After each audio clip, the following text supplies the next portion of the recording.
All right, it's time for the paper review now. Let's get to know what the stories making headlines on the papers this morning across Nigeria. We have here with us in the studio Dr. Dane Kere, a senior lecturer at the University of Lagos, joining us right now.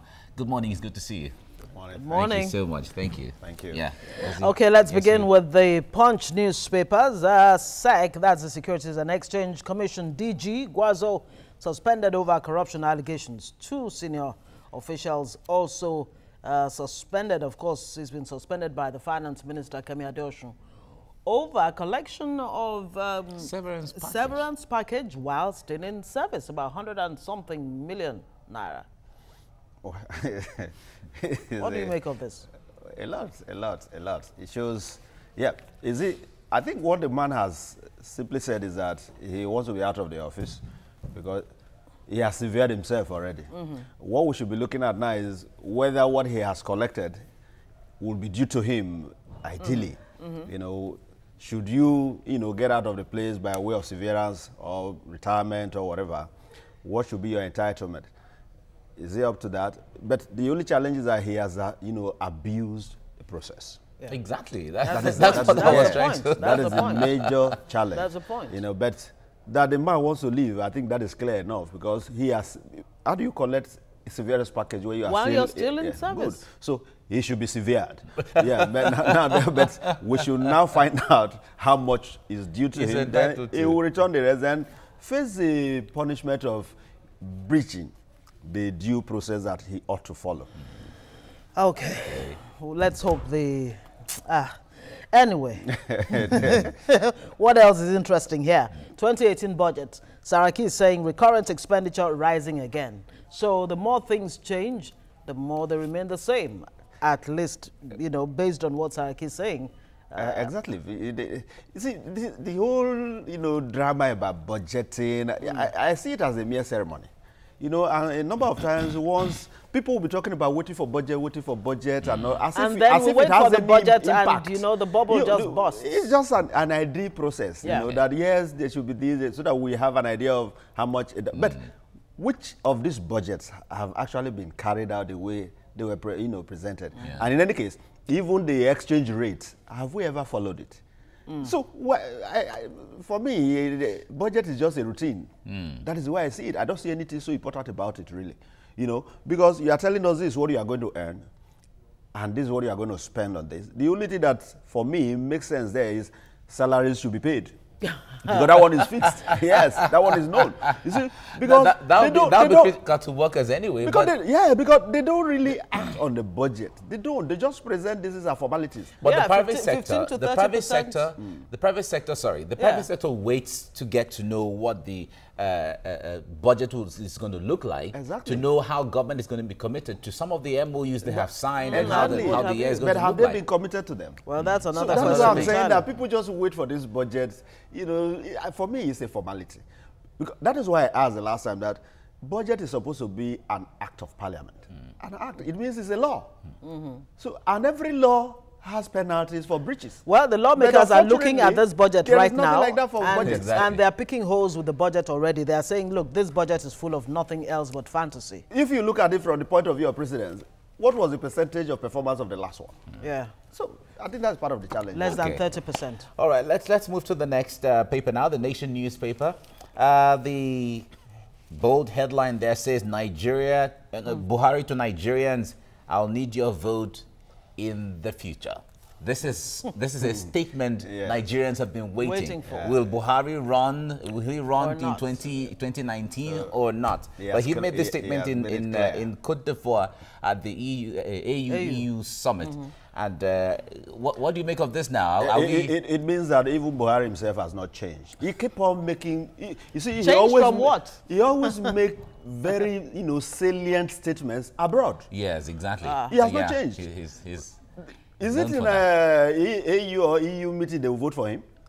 He should tell us that in Nigeria here. He didn't tell us any of those things. All the rumors and suspicions and the rest have been going on, and only for him to break the silence when he finally traveled. I don't know. There is something going on about this attitude of breaking important information. Maybe he feels more at home abroad. I don't understand. And so really. he's more reliable. In any case, what a paradox, what an irony. In any case, let him seek for votes. I mean, he has loyalists.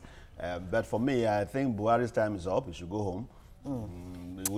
We have people. Why do you think his time is some up? would say voters will decide. Yes, if he runs. I'm only saying my mind. Okay, certainly you're entitled to that, to your opinion. Yeah. Obviously. Now we have a bold picture here showing about 212 persons who were rescued from Boko Haram insurgents by the Nigerian troops. Now to have about 200 and something under Boko Haram at this time. So where were they kept? Exactly, Because these are the questions. The message has always been, These we have are the defeated questions. Boko Haram hands down. They have no hiding place anymore in Nigeria. Where were they discovered, these people? Over 200. Was it in Cameroon? Or Chad? Or where? Well, they said somewhere. they were arriving at that would tell you that it is very likely that there are territories under Boko Haram. Because they couldn't have kept this number in a house. It couldn't have been in one place. So it shows that these guys are still holding on to some territory. And latest reports too show that they're actually waxing a bit stronger. Because they keep on releasing and freeing people. You see, from time to time you tell us you've dealt with these people, you deflated them, what they are doing now is like it's a kick of a dying horse. Are you getting it? Only to show that the horse is still as strong as anything. So I think we need to be careful about this. But in any case, even America has not been able to defeat insurgency. So I don't know why we're anyway, the fight against insurgency is a Herculean one. Yeah, because it's not like it's not a conventional war. You know? So the Nigerian army certainly has to be commended for the work they're doing. The only thing Nigerians are not comfortable with in some areas is the information management. Tell us actually what is there, that we can support you the way we can. That's not the only thing. Part of it. That is not, it's part of it because don't forget that their duty and responsibility is primarily to defend the territorial integrity. And this Boko Haram issues border on territorial integrity. Exactly. It shows that in the first instance, there was a lapse on the part of the army. In the first place. Yes. And the lapses are still there. Yes. So with the we praise them that they have done well. We equally have to blame them that they didn't do well for allowing to get to a level where they have to take territories. If you have to protect our territory and territories are being taken while you are there, it shows that you've not done your job. So this idea of praising the army all the time, praising them as if they did so well from the beginning, I don't think is the truth. They're now attacking the issues, yes, they are trying. You see, but to be very candid, the army has done so much harm to this country too, because part of the challenges we are having are problems emanating from even military takeovers over honestly, the years. that's a discussion for another day. You can be sure of that. You have more I stories think there? that's the match now. Okay, the Daily Sun, of course, still reporting Buhari hints at 2019 bid, says Tinubu gave him beautiful piece of information. Well, we'll get to find out what that information is. We need to know what that information is. But in any case, I know that Asiwaju himself is a political tactician, and I will be surprised if he has given. But at the same time, let him go through the due process, like he said. Let him go through the primaries of the party. Yeah, well, they've been saying it's not going to be automatic. Yes, that even Buhari himself and the rest adopting him. We should go beyond that level. Okay. Yeah, okay, ASUP suspends nationwide strike after 15 days. Who even knew that ASUP was on strike? It's a big challenge, really. They were on strike. The strike may not be as prominent as when ASU is on strike, but... No, you see, the reason is because we don't even attach importance to our polytechnics. Because if we do, this is a very, critical sector of the education system. It is. That is the level at which, practical knowledge is actually promoted. And these people have been on strike. Much has not been heard of the striking lecturers. Unfortunately, well, Nigeria is set to evacuate migrants in Libya. Senate seeks sanctions over slavery auctions and rejects Zamfara REC nominee again. Well, those are other issues. All right, let's move to the This Day newspaper. We have on the front page, Buhari hints at presidential run. We've talked about that. And then one other issue here is President saddened over sale of Nigerians like goats in Libya. This issue has been on for quite, in fact, the report by a Western media a few weeks ago has really made this issue to trend, especially with the videos that people were seeing when they were, pricing human beings. And the unfortunate part of it all is that many of them are actually Nigerians. I mean, listening to those people, you could tell. The moment you hear the accent of Nigerians, you know these are Nigerians. Exactly. It's unfortunate, really, that we have to get to a level where we offer ourselves into slavery and we are being sold for, so little or so much. Well, but I wouldn't blame them even if they said that for $1 or thereabout, because we have a system that does not even protect our interests. Yeah. Those who are here in Nigeria, there are people who are still being sold in Nigeria here. Is it because this one is happening abroad that we are complaining? Nigerians we hear of within Nigeria. We hear of the babies they sell. There's a syndicate that sell babies. Of course, in parts of the country. It's been happening, and much has not been done to actually address that issue. Now, I'm sure it's because this one maybe it was on the social media that it's not. That's why it's on the becoming a major issue otherwise. But I think the Nigerian government need to do more really, because every Nigeria counts. Every Nigerian is important. No matter your size or your status or what have you. The moment you are a Nigerian, the Constitution should protect you. And you could see how Nigerians were at least alleged Nigerians now buried in in Italy. And till now, we have not seen anything forceful coming from. I don't think you can do that to citizens of you cannot. You cannot. Do that. And the way you're treated abroad is a reflection of how your government treats you. Okay, so moving on to the Vanguard. Yes, Libya will move identified Nigerians back home. That's Mr. President saying there. Buhari, well, 5,000 evacuated in 6 months, says Dabiri Erewa.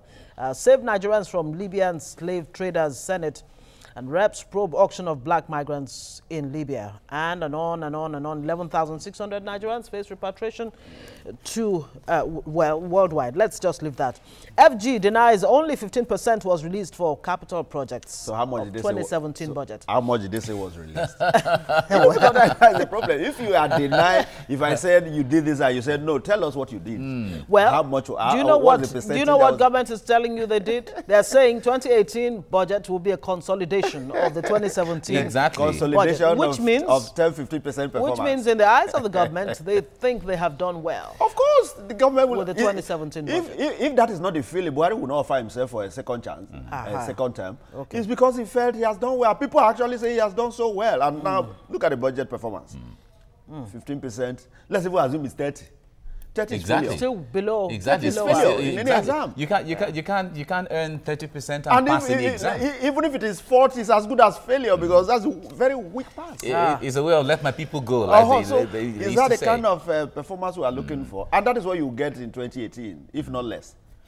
Okay, well, kidnappers are still on rampage. Policeman, pastor shot dead during shootouts with kidnappers in Ondo State. Still borders on the issue of security. I think we need to step up our security apparatus. A serious issue. And there is still drama with the twist in PDP chairmanship race. As state chairman plots to block George, Secondus, Adeniro, and others. So if they are blocking these three men, we might likely see new faces. We might likely see new faces. And who are the new faces? Is Jimmy Agbaje still in the run? Of course, he is. He is. Yeah. If he's not one of those being blocked, then maybe he has a chance. Or maybe we might even see fresh faces that have not been mentioned all the while. It's possible. Maybe Atiku has a candidate for their chairmanship. You never can tell because that is another political big weight. And I told you, in the last edition that he is still a member of the two parties. Really? Still very strong. Yeah, forget about the migrations. He's a member of the two parties. Is that possible? And even more. So, yes. So the man has his influence across board. So you never can tell who will emerge the chairman of. Well, this influence just doesn't seem to get him the top job. You see, it is because another more influential person has damaged his image. Yes, OBJ did that to him. Everybody perceives Atiku as somebody who cannot offer anything good. And I do not see that, even those who are there, I don't think they are better. And he's been advised, too, to have that chat with this very influential I think he needs to stir up his, his media, is it really about media? It's only the media. No, really? Has it gone around all the communities in Nigeria? It's the media that tells us what is happening. But some will tell you, look, what did he do while he was, vice president? For 8 years. What was the vice president? What's the role of a vice president? Well, maybe influence, development. What has Oshibajo done? If not that Buhari was sick at the point that he left. Okay, well. Do you know he had all that to have? Well, the point there is the vice president was never sick and away from the country. But even while in office, Atiku was invisible. Yeah. When Buhari was before the sickness, Osinbajo was not visible. So we cannot just write off Atiku as such. And don't forget, equally, money has a lot of influence in politics. And he's got plenty of it. And he has plenty of it to throw around. So remember, dollar even for the dollar, ones who are telling you pound Atiku is bad could be bought over. Well, what you have said about Atiku entering the party and could possibly or likely influence whoever comes out for the chairmanship is very, very germane. He's not even saying Atiku leaving any party. He's saying he belongs to the two parties. And even more possibly. He's talking about his physical self now. His physical self now. That's what he's saying. Okay. And it's possible that anybody will look forward to how things are going to play out. All right, we still have Mr. and Mrs. to go very quickly. What are they saying this morning? Oga, Mr. is saying, I have no money to spend on another car, new or fairly used. Have you heard of a car called End of Discussion? Well, you've just heard about it now. That's the Oga saying. And the madam replies, look at you. People will think you are rich with this big body. Have you heard about a car called Big for Nothing? You've just heard. All right. Oh, Mr. That's a and Mr. and Mrs. segment. Okay, we'll go on break now, and we'll still keep Dr. Ekere for the next discussion now. Stay with us on TVC Breakfast. All right, Dan Ekere is still with us, and we're looking into our next discussion this morning. President Muhammadu Buhari wants state governors to pay workers' salaries, including all arrears, before Christmas. Now, to facilitate this, the president has directed his finance team to discuss with state governors how much of their unpaid Paris and London Club debt refunds can be released to them before the season. And President Buhari met with representatives of the Governors Forum in Abuja, where he was told the states needed the monies to fund their 2018 budgets. But the governors were quick to add that the release of the debt refunds would not necessarily result in workers' salary arrears being completely paid in some states. Requests that on Mr. President's approval, that should form part of our 2018 budget, because we can't include it until we're sure the money is part of the, is coming for us to include the budget. That was also sorted out. So as it is now, issue of workers took the center stage, because Mr. President is very much concerned about those who depend on their salary to feed their families and pay their house rent. And we have the assurance of governors that we're going to meet up those. And it was emphasized that state and federal government must work together to get Nigeria out of its economic predicament and make Nigeria a better society for all of us. Every state will get its own share of the Paris Club refund. It will not get more, all right? Every state has a specific amount that was deducted. That amount may be enough to cover the arrears, it may not be, okay? Because you cannot get more than what you are entitled. So it depends on state to state. My state has no salary arrears at all, okay? So it's a mute issue. Kano doesn't have any salary arrears, it's a mute issue. Whatever we're getting, we'll just continue our development projects. Some states have salary arrears bigger than what they are getting as Paris Club reforms. So even when they get it, they will not be able to clear all the arrears. But it is better to reduce. At least people will have happier Christmas than nothing at all. Okay, well, that's the governor of Kaduna State, Nasir El-Rufai, and previously Governor Rocha Sokorocha of Imo State. Now, we still have Dr. Dan Ekere with us in the studio. We're talking about this. Now, states are now waiting for the Paris Club. From what we heard Dr. Rocha Sokorocha say, I've given him doctor.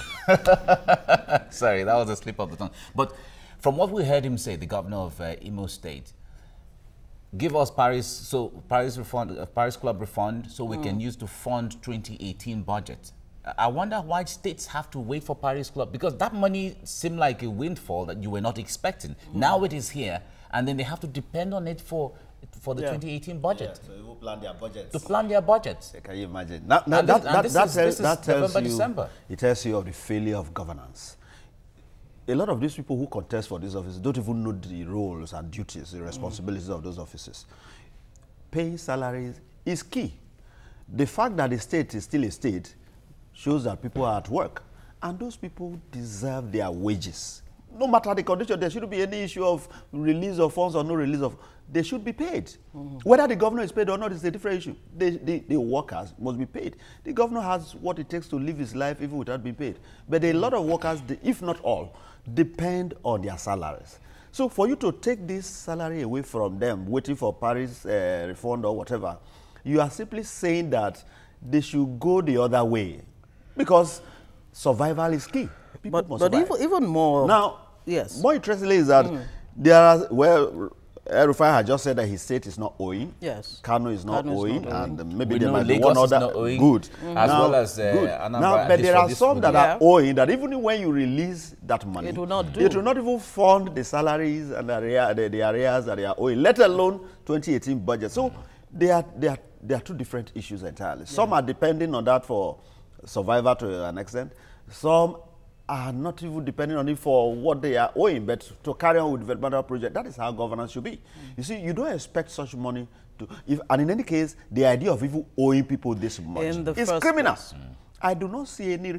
A governor should be able to resign when he's unable to pay salaries. But beyond that, what is the governor's job, really? Isn't of that course, the question that should be asked? Is their job to pay salaries or to provide an enabling environment for developmental projects for the economy to thrive? Even if providing that enabling environment, you must pay those who absolutely, that is supposed to be a foregone conclusion. It's a primary responsibility. Yeah. You see, but unfortunately, that is not the situation. You just find people who want to be the name governor, take all the resources of the state away without doing, their normal duties. In civilized world, at that level, but again, beyond that, what has led to this issue of states being strangulated?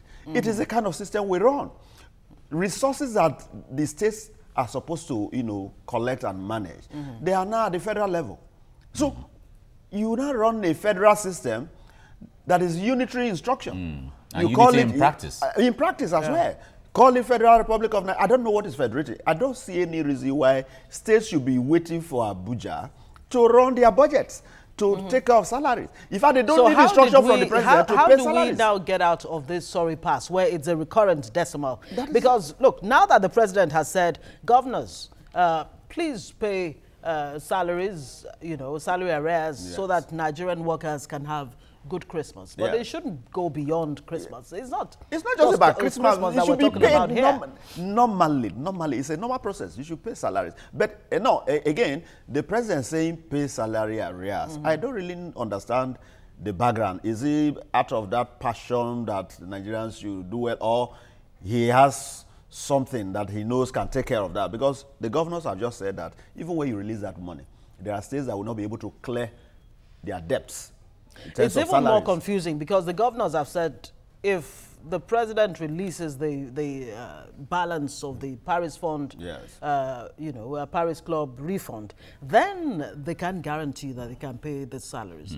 But otherwise, they cannot. They can't not all can pay. Then you hear the president again say, look, if the payment will not destabilize the economy and affect things, then it can be paid. So what yes, where are we here? See, what are we talking about? That is a more reason why we should be very careful. 2019 is around the corner. We need to be very careful because most of the time we don't even ask questions. You just bring somebody and the next thing, you don't win or you don't win, and that is how people win elections. In spite of all the debates they organize, in spite of the brilliant discussions from some persons, they will still not get that ticket because it's not about how well you speak. They don't even look at track records. People just go for some candidates without necessarily examining their credibility. And that is part of the problem we are having here. A lot of these governors, some of them, they don't have any track record of how they have worked and managed, organizations. So how do you manage a state? When you've not been able to manage, a little organization of a few people. Or something. Are you getting it? Yeah. So, but some presented themselves like saviors. In fact, we are supposed to be at a different level, but here we just want to help you people, and they eventually ended up helping their own pockets and their relations. So that's part of the challenge Nigerians are having, and it's a function of education. A lot of people are truly not educated. Yes. And so some don't even have the information. You just come out, they tell you, oh, this is what we are voting for. Is that the person? They follow. And I think it doesn't augur well for this country. We need to really be very, decisive in picking Yeah, who should govern us. Talking about this Paris Club refund, this money is meant for the states by law. Federal government holding on to it and using it as a condition for, salaries have to be paid so that we can release the money. Should that even occur in the first place? No, but that will even contradict it, because salaries should be paid before you release. Is the money they want to use now. So you will surely release the money first. Back to how it to be back used to square one. is beyond the federal government. Yes. The important thing is that the money will go to the states. The states will now determine how to use the ones you've released to them before in the name of paying a salary. How did they use it? What has happened to it? The condition should have come with the bailout funds the federal government gave, not the Paris Club. Even the bailout fund that you said for salaries, how much of it was used for salaries? We'll be hearing complaints of how people took the money here, did this and did that. All of that has been happening. And nothing has happened. Are the governors doing enough to think outside of the box? They are not even thinking. Only very few are thinking. A lot of their thinking cap is not on their head, it's in their foot, So they are not thinking. Because the states we are talking about, there are still ways of generating money. So what is the IGR like? How much are they generating? And how is it being used? Because I want to believe that every state has the capacity to pay salaries. Every state. And in any case, you see, this idea, and they are even talking about creating more states. These are suggestions that we are hearing. Instead of allowing a true process to, you see, at the same time, we're talking about more states, we're talking about restructuring. So which one do we want? No, the restructuring, the language restructuring is there's also the debate, there's also the talk of merging some states that are not very viable. So. No, you see, it's the kind of system we're on. States should be free enough to decide whether to merge or not. You see, they should make that decision, but they don't even have the authority, the autonomy to do that as it is. Because all the states are creations of the federal government. You see, that is why our federation is problematic, because when you look at other federations, you have states that were on their own and decided to federate. That is what it takes, federating units. They were units that were autonomous. But look at America, for instance. There are about 50 or more states, but America did not start with those number of states. So we'll continue to have this problem until we actually deal with the question of restructuring. Of course, we need to deal with it. Otherwise, we'll keep, treating symptoms. It is a symptoms. Foundational problem, and it is fundamental. Okay. All right, Dr. Dane Kere, thank you so much for coming on the program this morning. It's always a pleasure being here. Thank you. Yeah. We'll go on a break, and then we come back to dwell on other issues. Now, stay with us on TVC Breakfast.